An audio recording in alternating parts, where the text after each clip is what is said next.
All right, everyone. So with an overview of the SOC 2 report, let's dive into it. Okay, what is SOC 2? SOC 2, System and Organization Controls, is a framework for security and managing sensitive data. For example, if a company provides cloud storage for businesses, SOC 2 ensures that data is protected, access is controlled, and privacy standards are met. And again, this is a report that organization will have, especially when they offer services, and clients would rely on such report that to be able to demonstrate trust between themselves as well as you, the vendors. And remember, as I said, it's very important because you don't just bring any kind of vendor, right? We don't do that. Again, you might have best security practices. If your vendor get hacked and they are housing your data, directly you get hacked.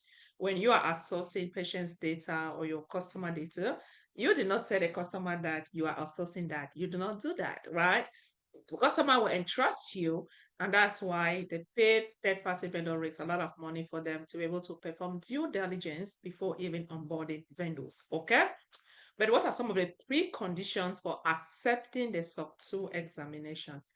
Precondition for accepting the SOC 2 examination. It doesn't mean that when you say that, oh, I want to get a SOC 2 report, it's just going to happen. No, there are things that you also, the service organization, will need to do. First, you have the auditor's team set qualification. The auditor must meet ethical and competency standards. And that's why we said that you have a firm, a certified firm, which has been approved by the American Institute of Certified Public Accountants. You don't just go to any company or come to US and like, you know what, we can help you get your software report. No, it doesn't work that way, right? You also have compliance check. The engagement must meet attestation standards, professional guidance, okay? Agreement with management. Auditor and management must have a clear understanding of the engagement scope. Remember, we talked so much about scoping when we were like literally everything we've covered, especially heavily on PCI DSS. And that's why they need to have a clear understanding on what is scope, we know, or out of scope. And we're going to delve into that once we go into like in-cave and out of scope method. Okay. For example, an auditor cannot start without confirming that they have been necessarily skills or that the organization data management system meet the required standard. Do you see? Auditor cannot start without confirming that they have been necessarily skills. And that's why we even mentioned of the type 1 report. Maybe those are some of the things that can always show that, we have everything in place. And of course, we are thinking of going through SOC 2 reports, right? What are the service auditor's responsibility? First, we have pre-engagement teams or terms. The auditor must establish clear terms with management before starting. Engagement strategy, the auditor must define how the SOC 2 examination will be processed. So auditor also needs to, discuss that with the service organization. Okay. For example, the auditor needs to ensure that the management provides accurate information about security controls and both parties agree on what will be reviewed in the audit. For example, again, what you guys have within scope, you guys need to agree, memorandum of understanding, MOU.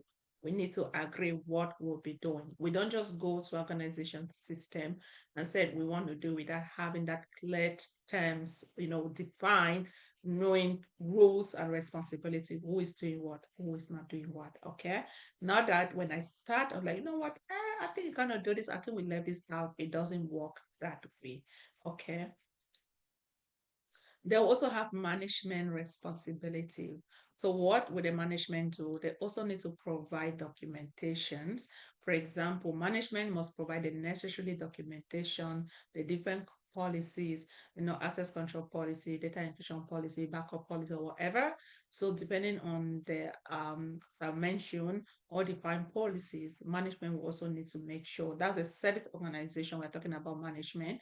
The organization will be able to ensure that they provide these policies. Two, we'll talk about compliance assurance. So they also need to ensure that the organization's data practices meet the required SOC 2 standards, right? You see, need to make sure that their practices meet the standards. And that's why this organization will have to go through even that type 1, make sure we have it, and then they can go now to their full comprehensive type 2 report result, right?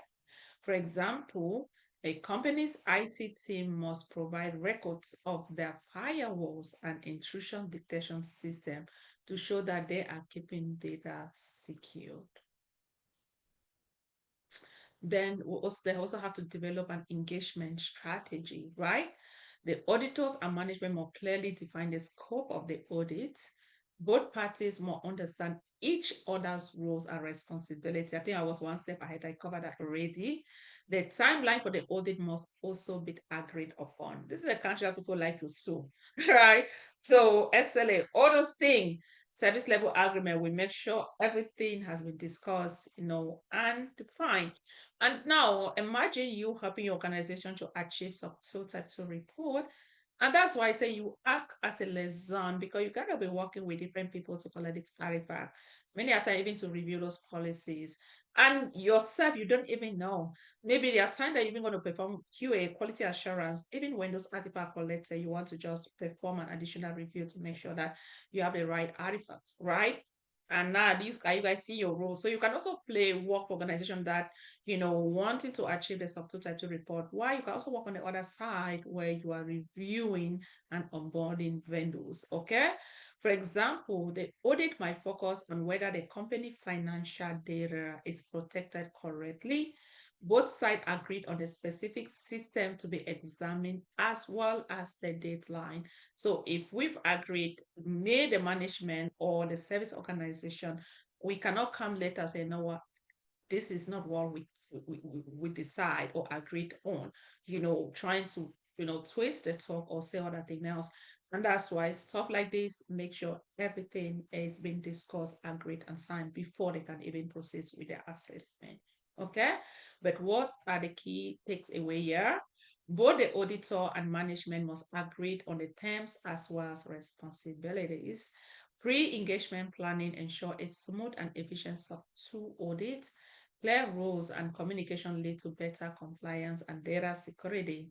For example, if the auditor does not understand a company's data protection tools, they might miss security gaps that need addressing.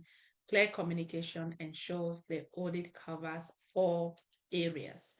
But since you all are watching, I have a question for you guys. How can auditors ensure that they fully understand the service organization's security controls before starting the audit? This is a good question.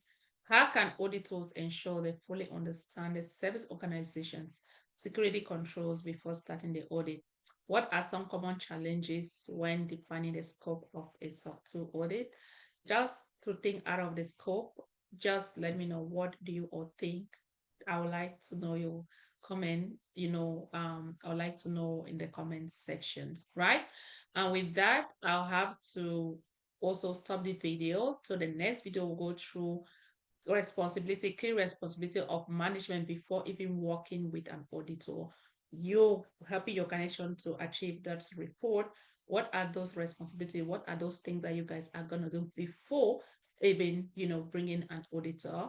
With that, I'll see you on the next video. And do not forget again to like, subscribe, and just put whatever questions you might have. I'll be more than willing to address it. And most importantly, subscribe and keep sharing. And I appreciate you all for watching this video. Bye. I'll see you guys in the next video.